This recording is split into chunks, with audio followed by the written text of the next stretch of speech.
tanto con más valor agregado, que van a ser mejor aceptados en los mercados internacionales, y además genera productos nuevos, que es la innovación.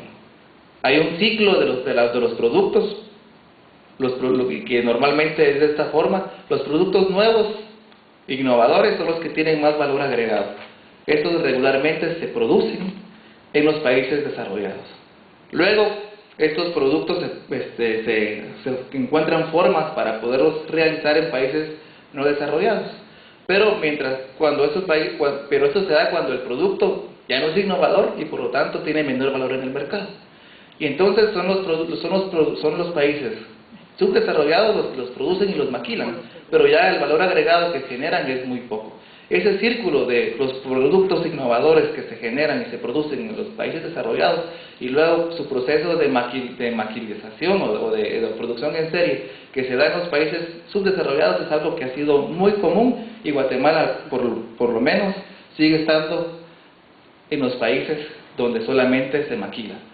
Distintos tipos de trabajo es lo que les quiero decir en este momento. Hay dos tipos de trabajo en el mundo, esto es actual: trabajo creativo y trabajo de rutina. Y el trabajo de rutina puede ser hecho por dos formas: realizado por personas o realizado por máquinas. Guatemala, por ejemplo, su principal producto de exportación, digamos, en Estados Unidos es la maquila. ¿Qué es lo que hacemos nosotros acá? Un trabajo de rutina realizado por personas. El trabajo creativo, por ejemplo, es quién diseña una computadora. Luego, el trabajo de rutina realizado por máquinas es construir la computadora. ¿Qué es lo que tiene más valor? La creación de la computadora. Los países desarrollados están en la parte de trabajo creativo, y es hacia ahí donde nosotros debemos ir, y por eso es tan importante la educación, la información, etc. Bueno, entonces, como conclusión, tenemos que el crecimiento económico generado por la investigación, el desarrollo de la innovación, y si a esto le unimos estabilidad institucional y política, que aquí en Guatemala todavía nos hace falta bastante, son condiciones necesarias para alcanzar el desarrollo humano. Eso sería como que nuestra visión de Estado, es lo que deberíamos tener como nación, apostar por la investigación, por el desarrollo de la innovación, y a la par trabajar por fortalecer el Estado, los partidos políticos, la democracia, y eso nos va a llevar a tener mejores condiciones de vida. Bueno, ahora vamos a hablar acerca de, este es un panorama general. Ahora vamos a hablar de qué sucede en Guatemala, cómo está nuestro país. Bueno, aquí tenemos a un representante. Según cálculos hechos propiamente, el presupuesto asignado al Consejo Nacional de Ciencia y Tecnología, al CONCYT, representa menos del 0.01% del Producto Interno Bruto. Es una cantidad bastante baja, casi que nula. Vamos a ver qué pasa cuando nos comparamos con otros países. El gasto en investigación y desarrollo. Aquí estamos hablando de la suma de lo que del gasto en investigación público y privado. Vemos que Guatemala es 0.01. Argentina, que es un país de América Latina, gasta 44 veces más como porcentaje del PIB. Chile, mucho más. Si nos vamos a los países de la Organización de Países Desarrollados de la OECD, vemos que el porcentaje es sumamente fuerte. Estados Unidos es muy alto, y por ejemplo Finlandia, que es el país que constantemente tiene el índice de desarrollo humano más alto de todo el mundo, es uno de los países que más recursos le otorga a las actividades de investigación y desarrollo. Nosotros estamos en una situación bastante mala. Por supuesto, aumentar esto absolutamente no es nada fácil. Es una situación que nos compete a todos los guatemaltecos. Tenemos una escasa investigación. El número de publicaciones científicas en Guatemala en el año 2000, fue la última información que pude encontrar, fue de 64. Aquí es una medición internacional, y no les puse la fuente, pero eso es un dato de una fuente internacional, mientras en México este indicador ascendió a 5.215. Por supuesto, México es un país más grande y eso puede influenciar en este dato, pero aquí nos da una idea de la poca o la escasa investigación que se realiza en Guatemala. La innovación. El coeficiente de invención para Guatemala se ubicó en 0.5. mientras que Chile, por dar un contraste, obtuvo una calificación 5 veces mayor.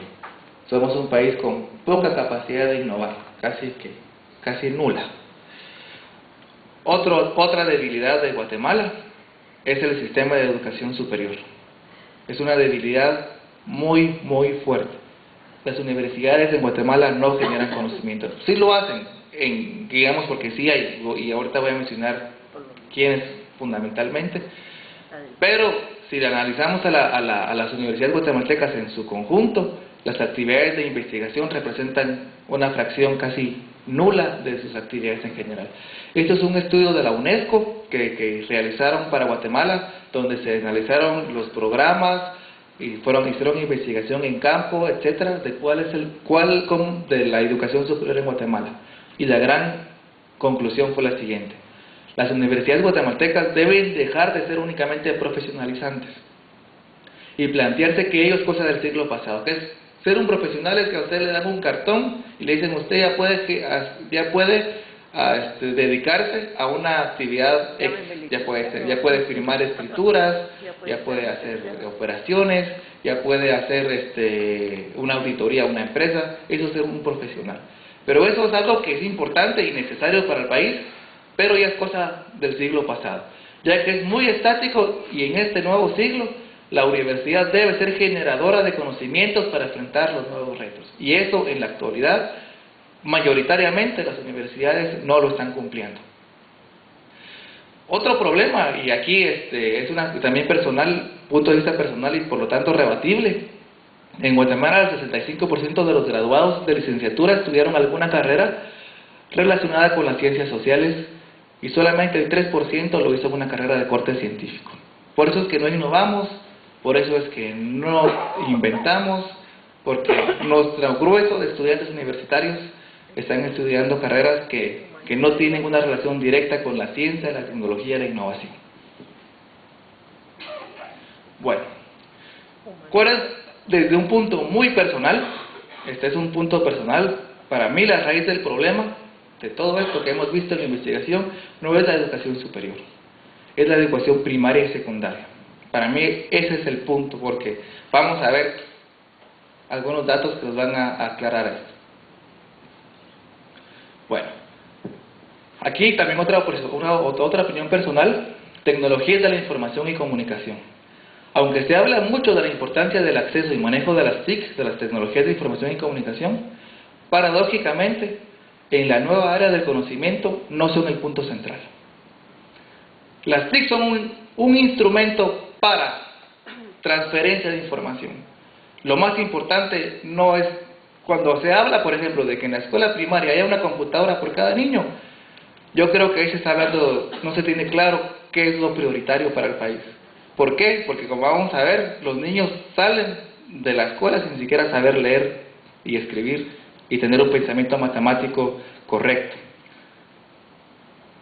Aquí lo digo, se puede tener acceso a internet y a una cantidad casi infinita de información, pero para poder utilizarla es necesario decodificarla. Si yo ni siquiera sé leer, puedo tener una computadora con un montón de exceso de información, pero si yo no tengo capacidad de analizar un texto, no me sirve de absolutamente nada eso. Y esto es un punto esencial. Y aquí, para que esto quede claro, les voy a dar un ejemplo concreto: la reforma educativa en los Estados Unidos. Estados Unidos se dio cuenta que está perdiendo competitividad respecto a otros países como Finlandia, Japón, etc. Entonces ellos se están planteando hacer una reforma completa del sistema educativo de educación primaria. ¿Qué van a hacer? Van a invertir aproximadamente $60 billones para el mejoramiento del sistema educativo. Y cuando uno lee ese informe de la nueva reforma, en ningún momento se menciona en esa reforma el acceso a las tecnologías de información. Ellos hablan como temas prioritarios de lo que la educación debe brindarle al estudiante: es lectura, escritura, expresión oral, matemáticas, ciencia, literatura y artes. Ellos dicen, si nosotros queremos continuar siendo el país con la economía más grande del mundo y el que dirija las acciones políticas, etcétera, ellos son el país que ahorita tienen el predominio mundial y por lo tanto quieren continuarlo así. Ellos dicen que sus estudiantes deben de tener estas capacidades. no hablan de que